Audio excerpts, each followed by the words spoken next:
Hi, everybody. It's Cody at Cody's Reading Time. I'm back with another story out of the Yellow Fairy book by Andrew Lang, and this one's called The Invisible Prince. I hope you enjoy it, and if you do enjoy my narrations, please subscribe. I upload new stories every single day, and there will always be new stories to listen to on my channel. All right, and thank you to everyone that's already subscribed. I appreciate it.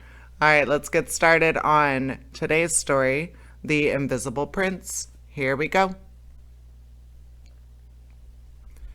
Once upon a time there lived a fairy who had power over the earth, the sea, fire, and the air. And this fairy had 4 sons. The eldest, who was quick and lively with a vivid imagination, she made Lord of Fire, which was in her opinion the noblest of all the elements. To the second son, whose wisdom and prudence made amends for his being rather dull, she gave the government of the earth. The third was wild and savage and of monstrous stature, and the fairy his mother, who was ashamed of his defects, hoped to hide them by creating him king of the seas. The youngest, who was the slave of his passions and of a very uncertain temper, became prince of the air. Being the youngest, he was naturally his mother's favorite, but this did not blind her to his weaknesses, and she foresaw that someday he would suffer much pain through falling in love. So she thought the best thing she could do was to bring him up with a horror of women, and to her great delight, she saw this dislike only increased as he grew older. From his earliest childhood, he heard nothing but stories of princes who had fallen into all sorts of troubles through love, and she drew such a picture of poor little Cupid that the young man had no difficulty in believing that he was the root of all evil. All the time that his wise mother would spare from filling her son with hatred for all womankind, she passed in giving him a love of the pleasures of the chase, which henceforth became his chief joy. For his amusement she had made a new forest, planted with the most splendid trees, and turned loose in it every animal that could ever be found in any of the 4 quarters of the globe. In the midst of the forest she built a palace which had not its equal for beauty in the world, and then she considered that she had done enough to make any prince happy. Now it is all very well to abuse the god of love, but a man cannot struggle against his fate. In his secret heart, the prince got tired of his mother's constant talk on this subject, and when one day she quitted the palace to attend to some business, begging him never to go beyond the grounds, he at once jumped at the chance of disobeying her. Left to himself, the prince soon forgot the wise counsels of his mother, and feeling very much bored with his own company, he ordered some of the spirits of the air to carry him to the court of a neighboring sovereign. The kingdom was situated in the island of Roses, where the climate is so delicious that the grass is always green and the flowers always sweet. The waves, instead of beating on the rocks, seemed to die gently on the shore. Clusters of golden bushes covered the land, and the vines were bent low with grapes. The king of this island had a daughter named Rosalie, who was more lovely than any girl in the whole world. No sooner had the eyes of the prince of the air rested on her than he forgot all the the terrible woes which had been prophesied to him ever since he was born, for in one single moment the plans of years are often upset. He instantly began to think how best to make himself happy, and the shortest way that occurred to him was to have Rosalie carried off by his attendant spirits. It is easy to imagine the feelings of the king when he found that his daughter had vanished. He wept for her loss night and day, and his only comfort was to talk over it with a young and unknown prince who had just arrived at the court. Alas, he did not know what a deep interest the stranger had in Rosalie, for he too had seen her, and he had fallen a victim to her charms. One day the king, more sorrowful than usual, was walking sadly along the seashore when, after a long silence, the unknown prince, who was his only companion, suddenly spoke. "There's no evil without a remedy," he said to the unhappy father, "and if you will promise me your daughter in marriage, I will undertake it to bring her back to you." "You are trying to soothe me by vain promises," answered the king. "Did I not see her caught up into the air in spite of cries which would have softened the heart of anyone but the barbarian who has robbed me of her?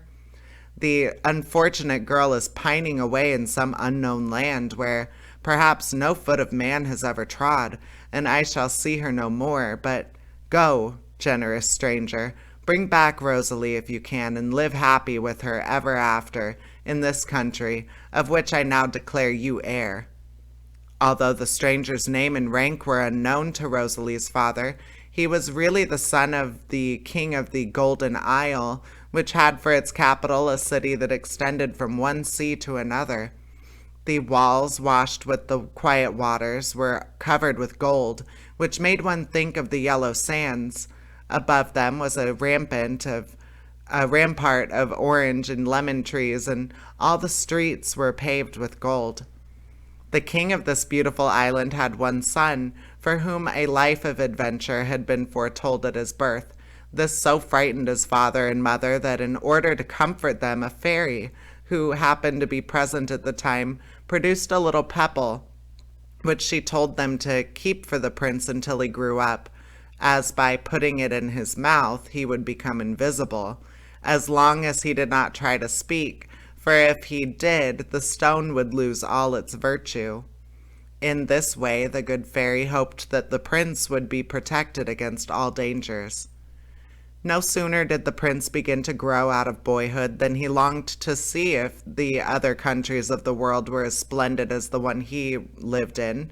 So, under pretense of visiting some small islands that belonged to his father, he set out. But a frightful storm drove his ship on to unknown shores, where most of his followers were put to death by the savages, and the prince himself only managed to escape by making use of his magic pebble. By this means he passed through the midst of them unseen, and wandered on till he reached the coast, where he re-embarked on board his ship. The first land he sighted was the Island of Roses, and he went at once to the court of the king, Rosalie's father. The moment his eyes beheld the princess, he fell in love with her like everyone else. He had already spent several months in this condition when the Prince of the Air whirled her away, to the grief and despair of every man on the island. But sad though everyone was, the Prince of the Golden Isle was perfectly inconsolable, and he passed both days and nights in bemoaning his loss. "Alas," he cried, "shall I never see my lovely princess again? Who knows where she may be, and what fairy may have her in his keeping? I am only a man, but I am strong in my love, and I will seek the whole world through till I find her." So saying, he left the court and made ready for his journey. He traveled many weary days without hearing a single word of the lost princess, till one morning, as he was walking through a thick forest, he suddenly perceived a magnificent palace standing at the end of a pine avenue, and his heart bounded to think that he might be gazing on Rosalie's prison. He hastened his steps and quickly arrived at the gate of the palace, which was formed of a single agate. The gate swung open to let him through, and then he next passed successively 3 courts, surrounded by deep ditches filled with running water, the birds of brilliant plumage flying about the banks. Everything about this was rare and beautiful, but the prince scarcely raised his eyes to all these wonders. He thought only of the princess and where he should find her, but in vain he opened every door and searched in every corner. He neither saw Rosalie nor anyone else. At last there was no place for him to search but a little wood, which contained in the center a sort of hall built entirely of orange trees, with 4 small rooms opening out in the corners. 3 of these were empty except for statues and wonderful things, but in the 4th the invisible prince caught sight of Rosalie. His joy at beholding her again, however, somewhat lessened by seeing that the Prince of the Air was kneeling at her feet and pleading his own cause. But it was in vain that he implored her to listen. She only shook her head. "No," was all she would say. "You snatched me away from my father whom I loved, and all the splendor in the world can never console me. Go. I can never feel anything towards you but hate and contempt." With these words, she turned away and entered her own apartments. Unknown to herself, the invisible prince had followed her, but fearing to be discovered by the princess in the presence of others, he made up his mind to wait quietly till dark, and employed the long hours in writing a poem to the princess, which he laid on the bed beside her. This done, he thought of nothing but how best to deliver Rosalie, and he resolved to take advantage of a visit which the Prince of the Air paid every year to his mother and brothers in order to strike the blow. One day Rosalie was sitting alone in her room thinking of her troubles when she suddenly saw a pen get up from off the desk and begin to write all by itself on a sheet of white paper. As she did not know that it was guided by an invisible hand, she was very much astonished, and the moment that the pen had ceased to move, she instantly went over to the table, where she found some lovely verses telling her that another shared her distresses, whatever they might be, and loved her with all his heart, and that he would never rest until he delivered her from the hands of the man she hated. Thus encouraged, she told him all her story and of the arrival of the young stranger in her father's palace, whose looks had so charmed her that since that day she had thought of no one else. At these words the prince could contain himself no longer. He took the pebble from his mouth and flung himself at Rosalie's feet. When they had got over the first rapture of meeting, they began to make plans for escape from the power of the Prince of the Air. But this did not prove easy, for the magic stone would only serve for one person at a time, and in order to save Rosalie, the Prince of the Golden Isle would have to expose himself to the fury of his enemy. But Rosalie would not hear of this. "No, Prince," she said, "since you are here in this island no longer feels like a prison.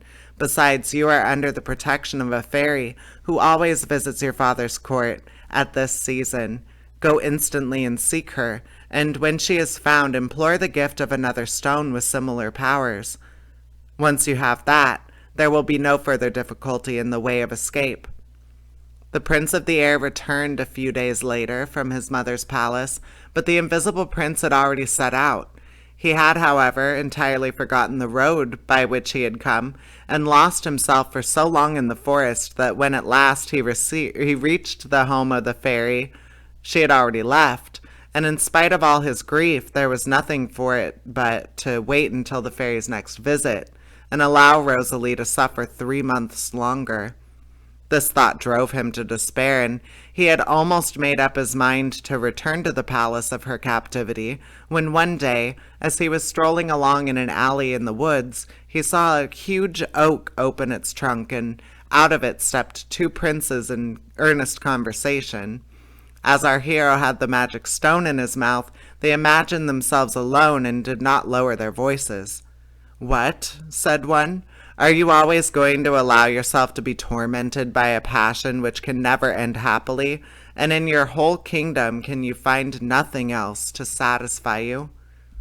"What is the use," replied the other, "of being prince of the gnomes and having a mother who is queen of all the 4 elements if I cannot win the love of the Princess Argentine? From the moment that I first saw her sitting in the forest surrounded by flowers, I have never ceased to think of her day and night, and although I love her, I am quite convinced that she will never care for me.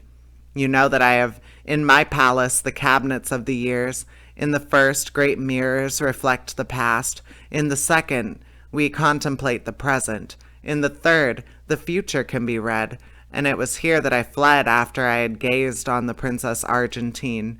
But instead of love, I only saw scorn and contempt. Think how great must be my devotion when, in spite of my fate, I still love on." Now the Prince of the Golden Isle was enchanted with this conversation, for the Princess Argentine was his sister, and he hoped, by means of her influence over the Prince of the Gnomes, to obtain from his brother the release of Rosalie. So he joyfully returned to his father's palace, where he found his friend the fairy, who at once presented him with a magic pebble like his own. As may be imagined, he lost no time in setting out to deliver Rosalie, and traveled so fast that he soon arrived at the forest, in the midst of which she lay captive. But though he found the palace, he did not find Rosalie. He hunted high and low, but there was no sign of her, and his despair was so great that he was ready 1,000 times over to take his own life. At last he remembered the conversation of the two princes about the cabinets of the years, and that if he could manage to reach the oak tree, he would be certain to discover what had become of Rosalie. Happily, he soon found out the secret of the passage and entered the cabinet of the present, where he saw reflected in the mirrors the unfortunate Rosalie sitting on the floor, weeping bitterly and surrounded with genii who never left her night or day. This sight only increased the misery of the prince, for he did not know where this castle was, nor how to set about finding it. However, he resolved to seek the whole world through till he came to the right place. He began by setting sail in a favorable wind, but his bad luck followed him even on the sea. He had scarcely lost sight of the land when a violent storm arose, and after several hours of beating about, the vessel was driven onto some rocks, on which it dashed itself to bits. The prince was fortunate enough to be able to lay hold of a floating spar and contrived to keep himself afloat, and after a long struggle with the winds and the waves, he was cast upon a strange island. But what was his surprise on reaching the shore to hear sounds of the most heart-rending distress mingled with the sweetest songs which had ever charmed him. His curiosity was instantly roused, and he advanced cautiously till he saw two huge dragons guarding the gate of a wood. They were terrible indeed to look at. Their bodies were covered with glittering scales, their curly tails extended far over the land, flames darted from their mouths and noses, and their eyes would have made the bravest shudder. But as the prince was invisible, and they did not see him, he slipped past them into the wood. He found himself at once in a labyrinth and wandered about for a long time without meeting anyone. In fact, the only sight he saw was a circle of human hands sticking out of the ground above the wrist, each with a bracelet of gold on which a name was written. The farther he advanced in the labyrinth, the more curious he became, till he was stopped by two corpses lying in the middle of a cypress alley, each with a scarlet cord around his neck and a bracelet on his arm, on which were engraved their own names and those of two princesses. The invisible prince recognized these dead men as kings of two large islands near his own home, but the names of the princesses were unknown to him. He grieved for their unhappy fate and at once proceeded to bury them, but no sooner had he laid them in their graves than their hands started up through the earth and remained sticking up like those of their fellows. The prince went on his way, thinking about this strange adventure, when suddenly at the turn of the walk he perceived a tall man whose face was the picture of misery, holding in his hands a silken cord of the exact color of those around the neck of the dead men. A few steps further this man came up with another as miserable to the full as he himself. They silently embraced, and then without a word passed the cords round their throats and fell dead side by side. In vain the prince rushed to their assistance and strove to undo the cord. He could not loosen it, so he buried them like the others and continued his path. He felt, however, that great prudence was necessary, for he himself might become the victim of such enchantment, and he was thankful to slip past the dragons and enter a beautiful park with clear streams and sweet flowers and a crowd of men and maidens. But he could not forget the terrible things he had seen and hoped eagerly for a clue to the mystery. Noticing two people talking together, he drew near, thinking that he might get some explanation of what puzzled him, and so he did. "You swear," said the prince, "that you will love me till you die, but I fear your faithless heart, and I feel that I shall soon have to seek the fairy Despair, ruler of half this island. She carries off the lovers who have been cast away by their mistresses and wish to have done with life. She places them in a labyrinth where they are condemned to walk forever, with a bracelet on their arms and a cord round their necks. Unless they meet another as miserable as themselves, then the cord is pulled and they lie where they fall, till they are buried by the first passer-by. Terrible as the death would be, added the prince, it would be sweeter than life if I had lost your love. The sight of all these happy lovers only made the prince grieve the more, and he wandered along the seashore, spending his days. But one day he was sitting on a rock bewailing his fate and the impossibility of leaving the island, when all in a moment the sea appeared to raise itself nearly to the skies, and the caves echoed with hideous screams. As he looked, a woman rose from the depths of the sea, flying madly before a furious giant.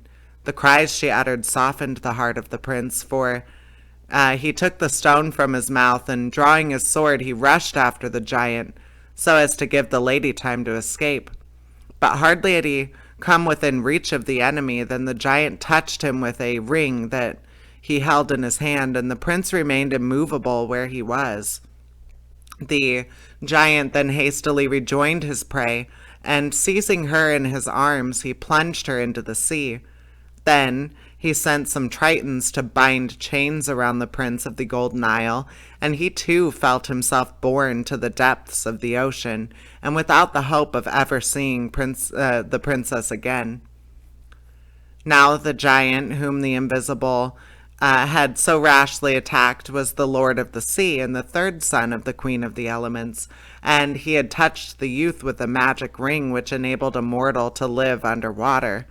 So the Prince of the Golden Isle found, when bound in chains by the Tritons, he was carried through the homes of strange monsters and past immense seaweed forests, till he at last reached a vast sandy space, surrounded by huge rocks. On the tallest of the rocks sat the giant on his throne.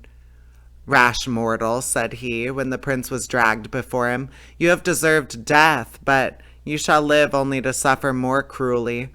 Go and add to the number of those whom it is my pleasure to torture." At these words the unhappy prince found himself tied to a rock, but he was not alone in his misfortunes, for all around him were chained princes and princesses, whom the giant had led captive. Indeed, it was his chief delight to create a storm in order to add to the list of his prisoners. As his hands were fastened, it was impossible for the Prince of the Golden Isle to make use of his magic stone, and he passed his nights and days dreaming of Rosalie. But at last, the time came when the giant took it into his head to amuse himself by arranging fights between some of his captives. Lots were drawn, and one fell on our prince, whose chains were immediately loosened. The moment he was set free, he snatched up his stone and became invisible. The astonishment of the giant at the sudden disappearance of the prince may well be imagined. He ordered all the passages to be watched, but it was too late, for the prince had already glided between two rocks. He wandered for a long while through the forests, where he met nothing but fearful monsters. He climbed rock after rock, steered his way from tree to tree, till at length he arrived at the edge of the sea, at the foot of a mountain that he remembered to have seen in the cabinet of the present, where Rosalie was held captive. Filled with joy, he made his way to the top of the mountain, which pierced the clouds, and there he found a palace. He entered, and in the middle of a long gallery he discovered a crystal room, in the midst of which sat Rosalie, guarded night and day by genii. There was no door anywhere, nor any window. At this sight the prince became more puzzled than ever, for he did not know how he was to warn Rosalie of his return. Yet it broke his heart to see her weeping from dawn till dusk. One day, as Rosalie was walking up and down her room, she was surprised to see that the crystal which served for a wall had grown cloudy, as if someone had breathed on it, and what was more, wherever she moved, the brightness of the crystal always became clouded. This was enough to cause the princess to suspect that her lover had returned. In order to set the Prince of the Air's mind at rest, she began by being very gracious to him, so that when she begged that her captivity might be a little lightened, she could not be refused. At first, the only favor she asked was to be allowed to walk for 1 hour every day up and down the long gallery. This was granted, and the invisible prince speedily took the opportunity of handing her the stone, which she at once slipped into her mouth. No words can paint the fury of her captor at her disappearance. He ordered the spirits of the air to fly through all the space, and to bring back Rosalie wherever she might be. They instantly flew off to obey his commands and spread themselves over the whole earth. Meantime, Rosalie and the invisible prince had reached, hand in hand, a door of the gallery which led through a terrace into the gardens. In silence, they glided along and thought themselves already safe, when a furious monster dashed itself by accident against Rosalie and the invisible prince, and in her fright she let go of his hand. No one can speak as long as he is invisible, and besides, they knew that the spirits were all about them, and at the slightest sound they would be recognized, so all they could do was to feel about in the hopes that their hands might once more meet. But alas, the joy of liberty lasted only a short time. The princess, having wandered in vain up and down the forest, stopped at last on the edge of a fountain. As she walked, she wrote on the trees, "If ever the prince, my lover, comes this way, let him know that it is here I dwell, and that I sit daily on the edge of this fountain, mingling my tears with its waters." These words were read by one of the genii, who repeated them to his master, and then the Prince of the Air, in his turn making himself invisible, was led to the fountain, and waited for Rosalie.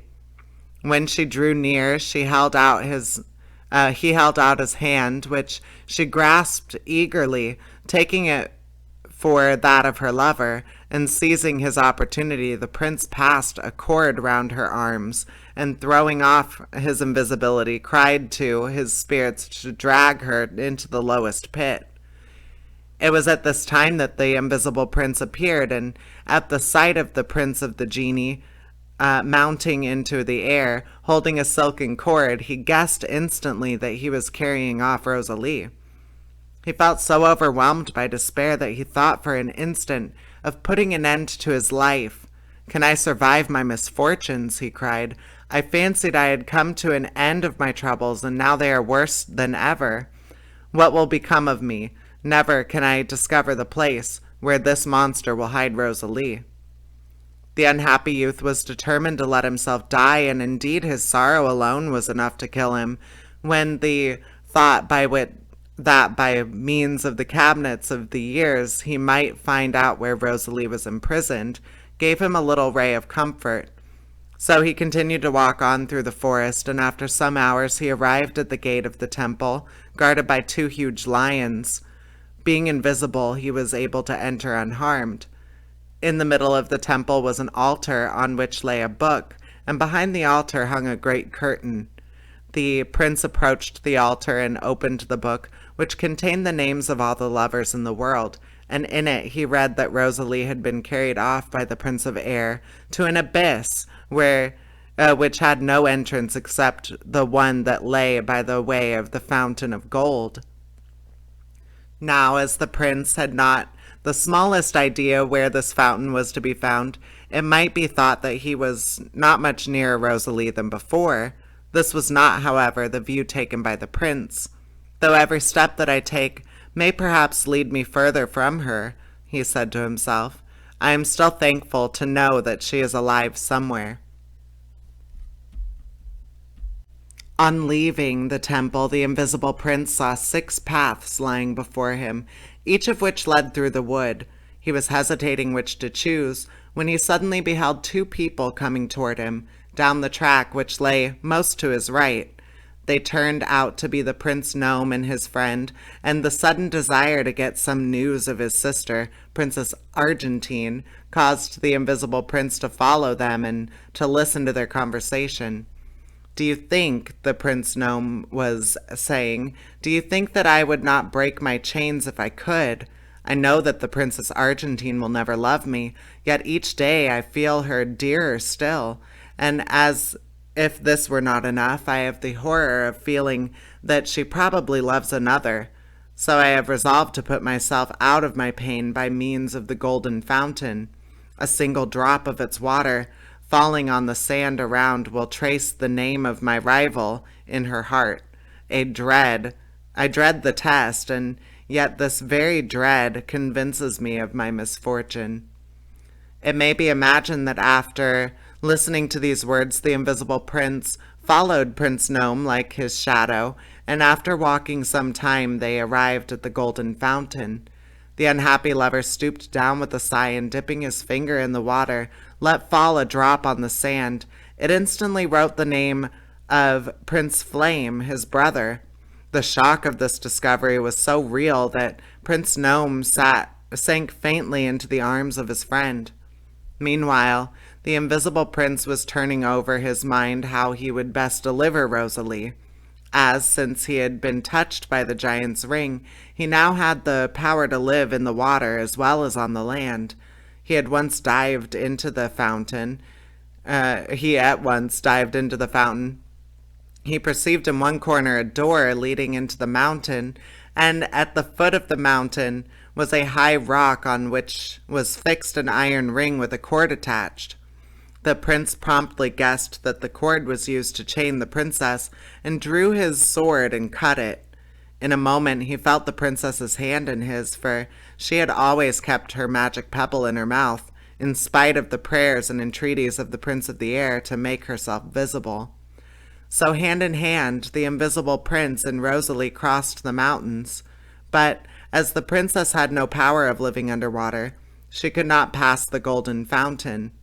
Speechless and invisible, they clung together on the brink, trembling at the frightful tempest the Prince of the Air had raised in his fury. The storm had already lasted many days when tremendous heat began to make itself felt.